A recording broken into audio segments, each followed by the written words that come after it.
Bom, gente, hoje nós vamos conversar sobre Colossenses capítulo 4, né? É a carta aqui, o capítulo que encerra a carta de Colossenses.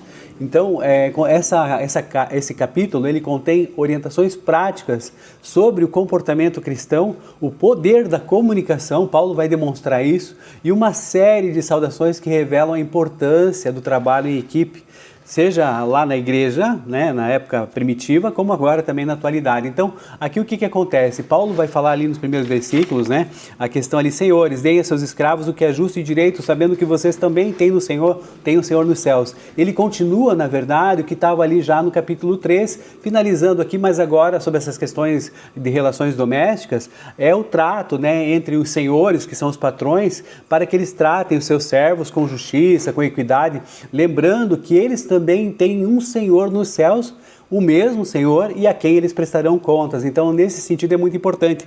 Depois Paulo vai dizer ali no versículo 2, olha que bênção, dediquem-se à oração, estejam alertas e sejam agradecidos, né? Então, olha só que interessante, Paulo estimulando aqui a questão de uma vivência prática da oração do dia a dia, e que a gente persista, que os cristãos possam perseverar em oração, mantendo-se vigilantes e também mantendo-se agradecidos. E olha só que interessante essa tríade que caminha junto com a oração.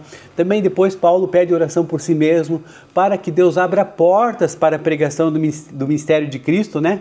E mesmo que ele esteja algemado, depois nós vamos ver essa questão da algema, como é que pode, se Paulo estava numa prisão domiciliar, né, a custódia libera, que era a questão da prisão domiciliar, como é que ele estava algemado. Nós vamos descobrir isso também depois. E vai pedir ali por sabedoria e graça, né? Ele vai pedir para que os fiéis ali, que eles ajam com sabedoria para com os de fora, também aproveitando cada oportunidade. Ele fala sempre que o comportamento da fala, né, das pessoas ali dos colossenses, deve ser ali temperada com sal, deve ser agradável, deve ser com conteúdo, deve ser de uma forma que edifique, para que as pessoas ali de Colossos possam ser respondidas adequadamente pelos irmãos. Depois ele segue ali a questão dos relacionamentos, né? Ele vai falar do versículo 7 até o 18, saudações finais, vai falar o nome de várias pessoas, vai falar ali do nome do Tíquico, vai falar do Onésimo, do Aristarco, do Marcos, do Justo também, ali de outras pessoas, inclusive também do Epáfras, que a gente já falou dele aqui também, do Lucas, do Demas, e isso tudo vai demonstrar o quê? Paulo está demonstrando que o evangelho, nesse caso, ele não é para ser um show individual do KJ, ou da Elaine, ou do pastor China, ou de quem quer que seja, mas ele é um esforço coletivo. Então o evangelho é esse esforço coletivo, todos juntos vão seguindo firme, nada de compartimentalização, ô palavrinha difícil, não é cada um no seu quadrado, nós precisamos estar juntos, precisamos ser um time que acompanha, né, o evangelho e segue junto, isso é muito importante. E aí ele vai dar ali as saudações para cada um deles, né, colocando ali as informações que cada um fez. Por exemplo, ali a gente tem a questão do Tíquico, que é o homem de confiança de Paulo, né, é meu ministro fiel e cooperador no serviço do Senhor, dando esse exemplo. Já pensou se ele falasse assim, KJ, você é meu ministro fiel, olha só que bonito, né? Ouvindo uma carta aí, principalmente aqui na Bíblia, nossa, que maravilha. Depois também a questão do Onésimo, que vai trazer aquele detalhe jurídico, aquele detalhe ali social fascinante. Onésimo, para quem não sabe, ele era um escravo fugitivo, na verdade, ele tinha fugido, né? Ele era escravo, tinha fugido. Paulo o envia de volta ao seu Senhor, mas agora não mais como escravo, seja como um amado irmão recebido. Então, essa teologia que transforma as relações de poder, ela é maravilhosa. É isso que Deus precisa fazer no nosso coração, precisa transformar todas as situações, inclusive as relações de poder aqui, para que agora o Onésimo não seja mais recebido como um escravo, mas sim seja recebido como homem livre, como fiel e amado irmão no Senhor. Olha só que interessante. Depois aqui Paulo vai falar do Aristarco, né, ali no versículo 10, e também ali o Marcos, primo de Barnabé. Vocês receberam instruções a respeito de Marcos, e se ele for visitá-los, recebam-no. Olha só, o Marcos, sabe quem é o Marcos? Aquele que lá em Atos abandonou, ali na segunda viagem missionária, na primeira viagem missionária, abandonou ali o Paulo e o Barnabé. E agora aqui está caminhando para uma reconciliação. Paulo está dando, boas referências do Marcos, e depois lá em Timóteo nós vamos ver que ele vai finalizar essa questão demonstrando então que Marcos, no seu entender, foi restaurado, e aí vai poder dizer para ele de uma situação que ele causou uma discussão ali, né, antigamente em Atos, agora nesse momento vai, digamos assim, referenciar Marcos com um bom cristão, né? Então, nesse sentido, a gente vai entender que houve uma restauração, uma reconciliação entre eles como obreiros, e isso é um tema que é muito importante para uma ética cristã. E depois, aqui seguindo firme nos versículos 12 em diante, a gente vai ver a questão do Epáfras, que era um início de oração, né? Epáfras, que é um de vocês e servo de Cristo Jesus, envia saudações. Epáfras, ele está sempre batalhando por vocês em oração, para que, como pessoas maduras e plenamente convictas, continuem firmes em toda a vontade de Deus. Olha só que bonito, né? Então, nesse sentido, o que acontece? Paulo está falando que Epáfras se esforça sobremaneira por vós em orações, quer dizer, é uma pessoa intercessora, e ele era o elo entre Colossos e o Paulo. Olha só que interessante. E depois Lucas também, o médico amado, a presença de um médico na equipe, né, que Paulo valorizava, é ciência ali na teologia, e cuidado com o corpo, algo que também que a gente precisa praticar, ter cuidado com o nosso corpo, com a nossa rotina. E Demas também, infelizmente, né, depois a gente vai perceber lá na frente também, em 2 Timóteo, que aí Paulo vai lamentar porque ele abandonou a causa de Cristo para viver aí o presente século. Então, nesse sentido, a gente percebe que enquanto Marcos, começou mal, né, mas se arrependeu e depois terminou como um dos braços direitos de Paulo, que aí foi o autor do Evangelho, né, Demas, infelizmente, começou bem, mas deixou o coração ser seduzido pelos valores do mundo e, infelizmente, abandonou o barco na hora mais difícil. Então, nesse sentido, a gente tem esses contrastes, mas Paulo aqui está lembrando de todos eles. Depois nós vamos ver também uma presença feminina, né? A ninfa aqui, né? Que é bem como ninfa e a igreja que se reúne em sua casa, está falando no versículo 14. Então, a ninfa, o que acontece é o seguinte, isso reforça o papel vital das mulheres na hospitalidade e também na fundação das primeiras igrejas domésticas. Olha só que interessante. Então, não tem esse negócio, só homem, né? Uma questão só masculina. Não, teve também aí todo um toque feminino, que é muito importante para a gente também. E aí, seguir firme também. Vai falar de Arquipo também. Então, o que acontece? Nesse sentido, o que nós queremos demonstrar com todas essas pessoas é que Paulo tinha, na verdade, uma rede de apoio, gente.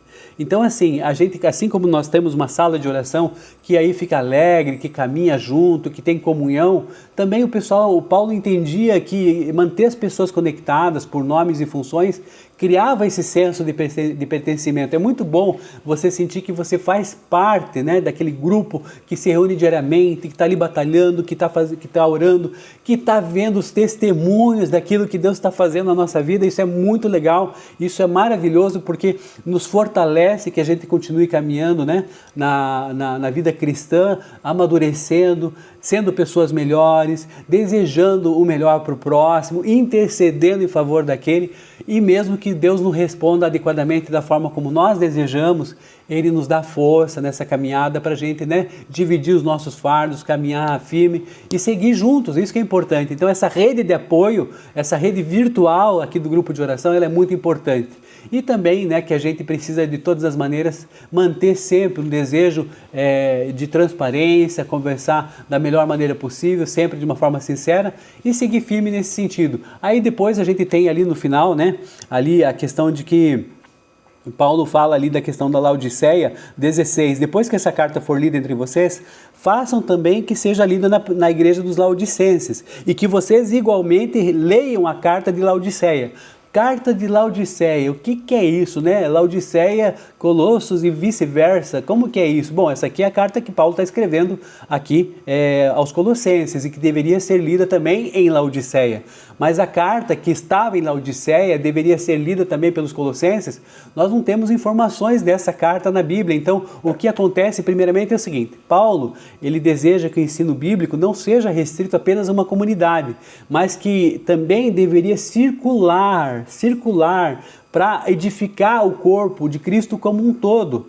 É claro que, aí, a par dessa intenção do Paulo, a gente tem um mistério dessa tal carta, carta de Laodiceia. Por quê? Porque nós não sabemos onde ela está, né? Aqui na Bíblia não fala exatamente. Então, existem teorias, existem 3 teorias, a maioria delas, a mais aceita, é que ela é uma epístola aos Efésios.